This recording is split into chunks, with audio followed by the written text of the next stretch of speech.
الحمد للہ رب العالمین والصلاة والسلام علی سید الانبیاء والمرسلین اما بعد اعوذ باللہ من الشیطان الرجیم بسم اللہ الرحمن الرحیم فمن اظلم ممن کذب علی اللہ وکذب بالصدق اذ جاءہ الیس فی جہنم مثوی للکافرین صدق اللہ العظیم اللہم صلی علی محمد وعلی آل محمد وبارک وسلم رب اشرح لی صدری ویسر لی امری واحلل عقدۃ من لسانی یفقہوا قولی واجعل لی وزیرا من اہلی آمین یا رب العالمین۔ ناظرین کرام السلام علیکم ورحمۃ اللہ وبرکاتہ۔ الحمدللہ مضامین قرآن حکیم کا بیان سلسلے وار جاری ہے اور اس کا خلاصہ یعنی خلاصہ مضامین قرآن حکیم ہم آپ کی خدمت میں پیش کر رہے ہیں۔ آج انشاءاللہ قرآن حکیم کے 24 پارے کے مضامین کا ہم تجزیہ کریں گے۔ قرآن حکیم کے 24 پارے میں سورہ زمر کے آخری 5 رکوع اور سورہ مؤمن مکمل 9 رکوع پر مشتمل اور سورہ حامیم السجدہ کے 6 رکوع میں سے 5 رکوع اس پارے میں شامل ہیں۔ آئیے آج کا مطالعہ ہم شروع کرتے ہیں۔ باقاعدہ سورہ زمر ہے، رکوع نمبر 4 آیات 32 تا 41۔ کیا اللہ بندے کے لیے کافی نہیں؟ بڑا پیارا ٹائٹل اس رکوع کو دیا گیا۔ اسی مقام پر آیت کریمہ کا حصہ ہے الیس اللہ بکاف عبدہ، کیا اللہ تعالیٰ اپنے بندے کے لیے کافی نہیں ہے؟ یہ حضور علیہ الصلوۃ والسلام کے تعلق سے بھی ہے، خصوصی اعتبار سے اور عموم کے اعتبار سے ہمارے لیے بھی ہے۔ کیا اللہ بندے کے لیے کافی نہیں ہے؟ وہ اللہ کے کل اختیار رکھتا ہے، جو چاہے سو کر سکتا ہے۔ مشرکین کے جھوٹے معبود کوئی اختیار نہیں رکھتے، تو اللہ جو کہ حقیقی معبود ہے، کل اختیار رکھنے والا ہے، اسی کی طرف رجوع کرنا چاہیے۔ اور جو ایک اللہ سبحانہ وتعالیٰ کو معبود بن کر اسی سے ڈرتا ہے اور یقین رکھتا ہے کہ کل نفع نقصان کا مالک اللہ سبحانہ وتعالیٰ ہے، پھر وہ غیروں کی طرف نہ توجہ کرتا ہے نہ غیروں سے ڈرتا ہے۔ اس کے بعد رکوع نمبر 5 ہے سورہ زمر کی آیات 42 تا 52۔ شفاعت اللہ تعالیٰ ہی کے اختیار میں ہے۔ ذکر ہے کہ مشرکین مکہ وہ خود ساختہ معبودوں کے بارے میں گمان رکھتے تھے کہ یہ قیامت کے دن ہمارے شفاعت کرنے والے ہوں گے۔ بتا دیا گیا شفاعت کا کل اور مکمل اختیار اللہ کے پاس ہے، اس کے سوا دیگر معبود وہ بے اختیار ہیں۔ اللہ جس کو اجازت دے گا وہی شفاعت کرے گا، اور اللہ جس کے لیے پسند فرمائے گا اسی کے لیے شفاعت کی جائے گی۔ جو لوگ آخرت کی باز پرس اور پوچھ گچھ سے بچنا چاہتے ہیں، وہ غلط رویے اختیار کر کے بہانے تراشتے ہیں اور خود ساختہ معبودوں کے بارے میں گمان رکھتے ہیں کہ یہ ہمارے شفاعت کرنے والے ہوں گے اور یہ ہمیں چھڑا لیں گے۔ اللہ سبحانہ وتعالیٰ نے یہاں پر بتا دیا کہ یہ لوگ جتنا چاہیں بھونڈے عقیدے اختیار کر لیں اور کوئی ممکنہ شے فدیے کے طور پر دینا بھی چاہیں کہ عذاب سے بچ جائیں، کوئی ان کو بچانے والا نہیں ہوگا۔ ان کے جرائم سامنے آ جائیں گے اور انہیں ایسا برا عذاب دیا جائے گا جس کا وہ گمان بھی نہیں کر سکتے۔ اس کے بعد رکوع نمبر 6 ہے سورہ زمر کی آیات 53 تا 63۔ گناہگاروں کے لیے انتہائی امید افزا بشارت۔ اس مقام پر آیت نمبر 53 ہے جو قرآن حکیم کی سب سے بڑھ کر امید افزا آیت ہے۔ قل یا عبادی الذین اسرفوا علی انفسہم لا تقنطوا من رحمت اللہ ان اللہ یغفر الذنوب جمیعا۔ اے میرے نبی صلی اللہ علیہ وسلم، میرے ان بندوں سے فرما دیجئے جنہوں نے اپنے آپ پر ظلم کر لیا، زیادتی کر لی، اللہ کی رحمت سے مایوس نہ ہو جانا۔ اللہ تعالیٰ چاہے تو سارے گناہوں کو معاف فرما دے۔ بہت عمدہ اللہ تعالیٰ نے امید افزا یہاں پر بشارت عطا فرمائی۔ تو بندہ پلٹ آئے، سچی توبہ کر لے، اللہ تعالیٰ معاف فرما دیتا ہے۔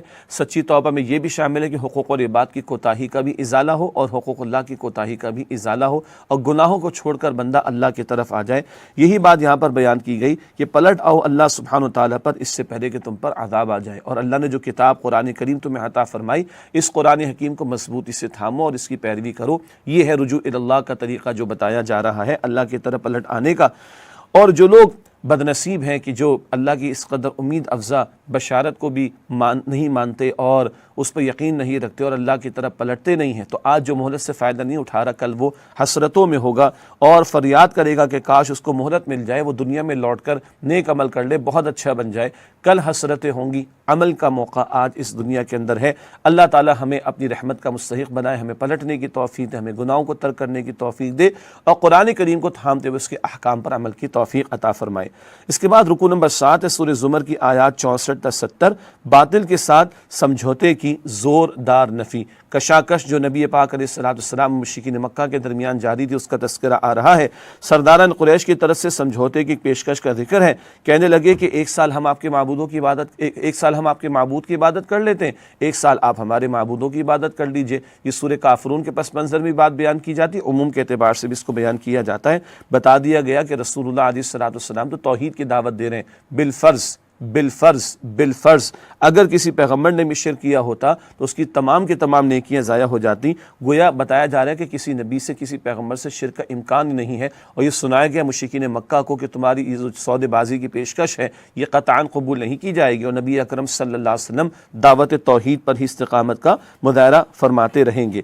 قیامت کا تذکرہ ہے جب پوری زمین اللہ تعالیٰ کی مٹھی میں ہوگی اور تمام آسمان اس کے دائیں ہاتھ میں لپٹے ہوئے ہوں گے، سور میں پھونک ماری جائے گی، تمام انسان اللہ کے حضور پیش ہوں گے، حشر کے میدان سجے گا، اللہ تعالیٰ اپنی شان کے مطابق اپنی تجلیات کا ظہور فرمائے گا اور تمام انسانوں کا حساب لیا جائے گا۔ زمین نور ربانی سے جگمگا اٹھے گی، تمام انسانوں کے ہاتھوں میں ان کے نام اعمال دیے جائیں گے، انبیاء اور دیگر گواہ گواہی دینے کے لیے پیش کر دیے جائیں گے، ہر انسان کو پورا پورا اس کے اعمال کا بدلہ ملے گا، کسی کے ساتھ بھی بے انصافی نہیں ہوگی۔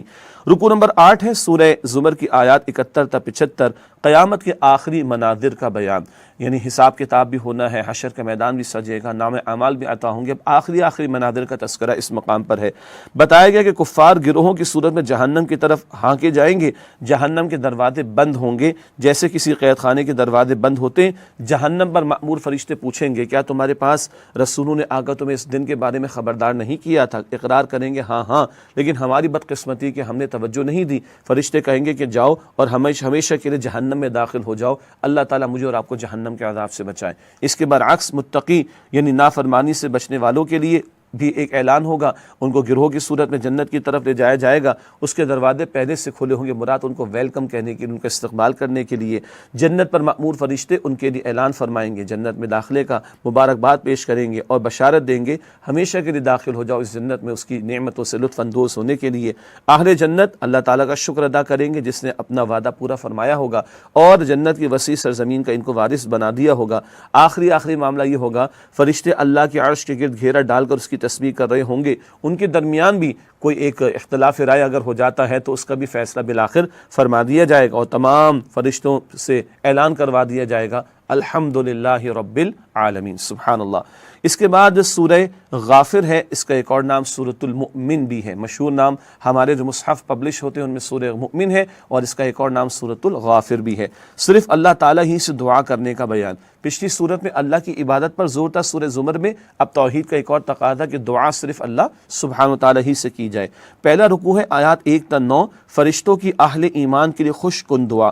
سبحان اللہ، بہت پیارا مقام ہے قرآن حکیم کا، بڑا تحفے والا مقام ہے قرآن حکیم کا، فرشتوں کی دعائیں ایمان والوں کے لیے۔ بتایا گیا کہ اللہ کے مقربین یعنی اس کا عرش اٹھانے والے اور عرش کے گرد طواف کرنے والے فرشتے اللہ کی تسبیح کرتے ہیں اور اہل ایمان کے لیے مغفرت کی دعا کرتے ہیں، جو اہل ایمان توبہ کرتے ہیں، اللہ کے راستے کی پیروی کرتے ہیں۔ فرشتے یہ بھی دعا کرتے ہیں اللہ اکبر کہ اے اللہ نہ صرف ان مؤمن بندوں کو بلکہ ان کے اہل ایمان باپ دادا اولاد بیویوں کو بھی جنت عطا فرما اور انہیں ہر طرح کی سختی سے اور عذاب سے بچا لے۔ اللہ تعالی ہم سب کے حق میں فرشتوں کی ان دعاؤں کو قبول فرمائے۔ ادھر زمین پر بندے ایمان والے ہوں، توبہ کرنے والے، نیک اعمال کرنے والے ہوں تو عرش کو تھامنے والے فرشتے ادھر آسمانوں پر اوپر اللہ اکبر ان زمین والے بندوں کے لیے دعائیں کر رہے ہوتے ہیں، سبحان اللہ۔ رکوع نمبر 2 ہے سورہ غافر کا، آیات 10 تا 20، اہل جہنم کی عبرت ناک بیزاری۔ اہل جہنم کا تذکرہ ہے کہ عذاب کی شدت سے بیزار ہو کر اپنے آپ کو کوس رہے ہوں گے کہ ہم نے زندگی برباد کر ڈالی اور دنیا کی لذتوں میں کھو کر آخرت کو فراموش کر کے اپنے آپ کو عذاب کا مستحق بنا لیا۔ اللہ تعالیٰ فرمائے گا جو تم آج اپنے آپ سے بیزاری کا اعلان کر رہے ہو، اللہ تعالیٰ تم سے اس سے زیادہ بیزار تھا کہ جب تم ایمان کی دعوت کو جھٹلایا کرتے تھے۔ جہنم یہ عرض کریں گے اللہ ہم نے تو ایک وقت گزار لیا، اب تو ہمیں ایک موقع دے دے، ایک دفعہ دنیا میں دوبارہ جانے کا چانس ہمیں دے دے، ہم اپنے گناہوں کی تلافی کر لیں۔ فرمایا جائے گا ہرگز نہیں، چانس تو ایک ہی مرتبہ عطا ہوا اور ان لوگوں نے شرک کیا اور توحید کی دعوت قبول نہیں کی، تب یہ جہنم کے عذاب میں پڑے رہیں گے۔ اہل ایمان کو تلقین کی گئی صرف اللہ تعالیٰ ہی کو پکاریں، خواہ کافروں کو کتنا ہی برا لگے، اور اگر ایمان والے چاہتے ہیں کہ اللہ تعالیٰ ان کی پکار کو سنے تو ان ایمان والوں کو بھی چاہیے کہ اللہ کے احکامات تو مانیں۔ ہم چاہتے ہیں کہ اللہ ہماری قبول کرے اور مانے اور سنے، تو ہمیں بھی تو چاہیے کہ اللہ تعالیٰ کے احکامات پر عمل کریں۔ دعائیں قبول کیوں نہیں ہوتی؟ مال حرام کی وجہ سے۔ دعائیں قبول کیوں نہیں ہوتی؟ گناہوں کی وجہ سے۔ اگر ہم اللہ کی فرما برداری اختیار کریں گے اللہ تعالیٰ ہماری بھی قبول فرمائے گا دعائیں انشاءاللہ۔ رکوع نمبر 3 ہے سورہ غافر سورہ مؤمن کا، آیات 21 تا 27، آل فرعون کی سرکشی۔ بتایا گیا کہ موسیٰ علیہ السلام کو فرعون، حامان اور قارون کی طرف واضح معجزات کے ساتھ بھیجا گیا۔ ان ظالموں نے ان معجزات کو معاذ اللہ جادو قرار دیا، سرکشی کی انتہا کو پہنچے، اور فرعون نے اعلان کیا کہ بنی اسرائیل میں جو بھی لڑکا پیدا ہوگا، بچہ پیدا ہوگا، اس کو قتل کر دیا جائے گا۔ فرعون نے اپنے سرداروں کے سامنے اس بات کا اظہار کیا کہ اگر موسیٰ کو مہلت دی گئی علیہ السلام تو وہ ہمارے نظام کو نیست و نابود کر دے گا، تو ہمیں چاہیے کہ اسے ہم قتل کر دیں۔ استغفر اللہ، یہ اس نے پلان بنایا۔ موسیٰ علیہ السلام نے اللہ تعالیٰ سے مدد مانگی، اللہ تعالیٰ نے فرعون اور آل فرعون کو ناکام کیا اور موسیٰ علیہ السلام کی اور اہل ایمان کی حفاظت فرمائی۔ اگلا رکوع بڑا قیمتی شروع ہو رہا ہے، رکوع نمبر 4 آیات 28 سے 37 سورہ غافر سورہ مومن۔ مومن آل فرعون کا ایمان افروز کلمہ حق۔ جب فرعون نے معاذ اللہ ارادہ کیا کہ موسیٰ علیہ السلام کے خلاف اقدام کر کے ان کو شہید کر دے، تو آل فرعون میں سے ایک بندہ جو ایمان لا چکا، تب تک اس کے دل میں ایمان تھا، اب وہ کھڑا ہوا اور اس نے اپنے ایمان کا اظہار کیا۔ بڑی پیاری تقریر اس نے کی ہے۔ قرآن کریم میں سب سے طویل تقریر مستقل جو آئی ہے، قرآن کریم میں سب سے طویل تقریر جو مستقل آئی ہے، وہ اس مومن آل فرعون کی ہے۔ آل فرعون میں سے ایک بندہ جو ایمان لے آیا تھا موسیٰ علیہ السلام پر۔ اس نے کہا، تقریر کرتے ہوئے اس بندہ مومن نے، کہ تم ایک ایسے انسان کو شہید کرنا چاہتے ہو جو کہتا ہے کہ اللہ میرا رب ہے، بالفرض اگر اس کا دعویٰ درست نہیں تو اس کو سزا مل جائے گی، لیکن اگر وہ اللہ کا سچا رسول ہے تو پھر اس کو جھٹلانے کا وبال ہم پر آ کر رہے گا۔ بڑی پیاری اس نے بات کی، سمجھانے کا بڑا پیارا انداز اس نے اختیار کیا۔ اندیشہ ہے، اس نے کہا کہ اگر تم نے موسیٰ علیہ السلام کی دعوت کو جھٹلایا تو تمہارا انجام بھی پچھلی قوموں کی طرح ہوگا، قوم نوح، قوم عاد، قوم سمود کی طرح۔ پھر تم پر اچانک عذاب آئے گا، تم فریاد کرو گے اور تمہاری فریاد رسی نہیں ہوگی۔ فرعون نے اس بندے مومن کی ایمان افروز بیان سے توجہ کو ہٹانے کے لیے ایک سازش کی اور کہا اپنے وزیر حامان سے، اے حامان، ایک محل تو اونچا سا بنا میرے لیے، میں اس پر چڑھ کر آسمانوں پر جاؤں اور موسیٰ کے معبود کو جو ہے وہ تلاش کروں۔ یہ سازش اس کی ناکام ہو گئی۔ ظالم جابر حکمران کیا کرتے ہیں، قوموں کو کھیل تماشے میں، فضولیات میں لگاتے اور حقائق سے دور رکھتے ہیں۔ نہ اتنا اونچا محل بننا ہے کہ آسمان تک وہ پہنچ سکے، نہ اس کے اوپر کوئی جانا ہے، لیکن یہ سازش اس کی ناکام ہوئی، وہ تباہ کر دیا گیا تھا۔ اس کے بعد 5واں رکوع ہے سورہ غافر سورہ مومن کا، آیات 38 تا 50۔ مومن آل فرعون کا دقت آمیز واز۔ اس بندے مومن نے فرعون کی بات کی کوئی اہمیت نہیں محسوس کی اور نہ اس کو انٹرپٹ کرنے کی کوئی اجازت دی، اور اس بندہ مومن نے اپنی تقریر کو جاری رکھا۔ اس سے کہا کہ دیکھو، دنیا کی لذتیں عارضی ہیں جبکہ آخرت کی نعمتیں بہتر اور دائمی ہیں۔ اللہ کے نافرمانوں کو سزا ملے گی اور فرمانبرداروں کو جنت عطا ہوگی۔ اس بندے مومن نے کہا کہ دیکھو، مجھے تم شرک اور کفر پر آمادہ نہ کرو، مجبور نہ کرو۔ ان سب کی چاہت تھی، لیکن اس سے کہا کہ میں تمہاری بات کو نہیں مانوں گا، میں تمہیں کامیابی کا راستہ دکھانا چاہتا ہوں، تو مجھے جہنم کی راہ کی طرف لے جانا چاہتے ہو۔ ایک وقت آئے گا تو میری نصیحت کو یاد کرو گے، میں اپنا معاملہ اللہ کے حوالے کرتا ہوں۔ اس کے بعد ذکر ہے کہ اللہ سبحانہ وتعالیٰ نے اس بندے مومن کو آل فرعون کے شر سے محفوظ رکھا، اور اس کے بعد وہ موقع ہے جب فرعون اور آل فرعون غرق کر دیے گئے تھے۔ بتایا گیا کہ صبح و شام ان کو آگ پر پیش کیا جاتا ہے۔ اس میں اشارہ عذاب قبر یا عذاب برزخ کی طرف ہے۔ قرآن بتا رہے صبح و شام آل فرعون کو عذاب پر پیش کیا جاتا ہے، اور جب قیامت برپا ہوگی تو اس عذاب کو اور بڑھا دیا جائے گا۔ یہ اشارہ ہے عذاب قبر یا عذاب برزخ کی طرف۔ اس کے بعد تذکرہ ہے کہ برے لوگوں کو جیسے دنیا میں عذاب ہوگا، اس سے بڑھ کر عذاب، سب سے بڑھ کر عذاب وہ قیامت کے دن دیا جائے گا۔ جہنمی اپنے سرداروں پیشواؤں سے کہیں گے، ہم دنیا میں تمہارے پیروکار تھے، تمہارے پیچھے پیچھے چلنے والے تھے، کیا تم ہمارے عذاب میں سے کچھ کمی کرا سکتے ہو؟ سردار کہیں گے نہیں، ہمیں اس مصیبت کو جھیلتے ہی رہنا ہے۔ جہنمی جہنم پر معمور فرشتوں سے کہیں گے، کچھ ہماری سفارش کر دو، کوئی ایک روز کا عذاب تو ہمارا کم کر دیا جائے۔ اللہ اکبر، یہ ان کی شدت عذاب کے نتیجے میں جو حالت ہوگی اور جو یہ حسرتیں کریں گے، استغفر اللہ۔ فرشتے کہیں گے تمہارے پاس رسول نہیں آئے تھے واضح تعلیمات لے کر؟ وہ کہیں گے ہاں لیکن ہم نے نافرمانی کی۔ فرشتے کہیں گے اب جہنم کے عذاب ہی کو چکتے رہو۔ اس کے بعد 6واں رکوع ہے سورہ غافر سورہ مومن، آیت نمبر 51 تا 60۔ اللہ تعالیٰ اہل حق کی ضرور مدد فرمائے گا۔ یہاں پر بشارت دی گئی ہے کہ اللہ اپنے رسولوں اور اہل حق کی دنیا اور آخرت دونوں میں مدد فرماتا ہے، اور ظلم و زیادتی کرنے والوں کی کوئی معذرت آخرت میں قبول نہیں کی جائے گی۔ اہل حق کو تلقین کی گئی دشمنان دین کے مقابلے میں وہ اللہ تعالیٰ ہی پر بھروسہ رکھیں، اللہ تعالیٰ ہی کی پناہ طلب کریں۔ وہ اللہ کے جو پوری کائنات بنا چکا، اس کے لیے ایک معمولی جسامت کے انسان کو دوبارہ پیدا کرنا کوئی مشکل نہیں۔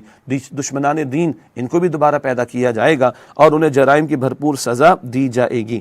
آخر میں حکم یہ دیا گیا اللہ تعالیٰ ہی سے دعا کرو، یعنی اس رکوع کے آخر میں، اور وہ تمہاری دعائیں قبول فرمائے گا۔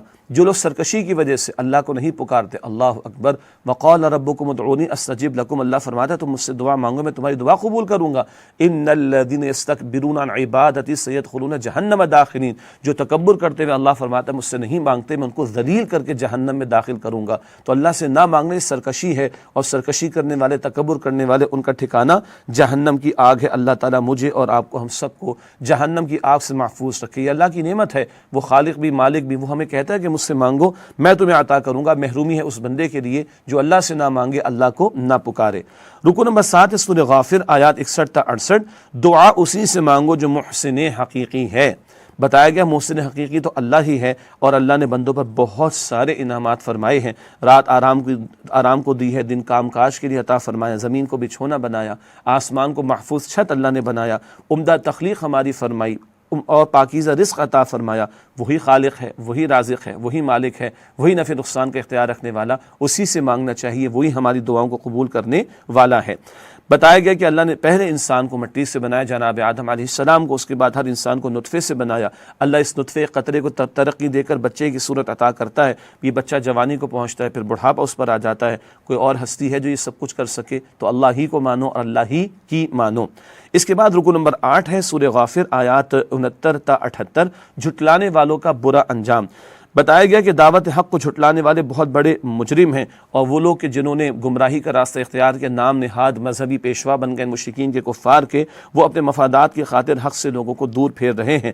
ان قریب ان کو کھولتے ہوئے پانی اور آگ میں پھینک دیا جائے گا، پوچھا جائے گا کہاں ہے تمہارے خود ساختہ معبود؟ وہ اپنے شرک کے جرم سے انکار کریں گے، لیکن اللہ سبحانہ وتعالیٰ کے سامنے ان کا جھوٹ نہیں چلے گا۔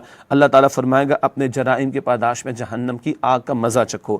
اس کے بعد رکو نمبر 9 ہے، آیات 79 تا 85، سورہ غافر، سورہ مومن، مشرک قوموں کے انجام سے سبق حاصل کرو۔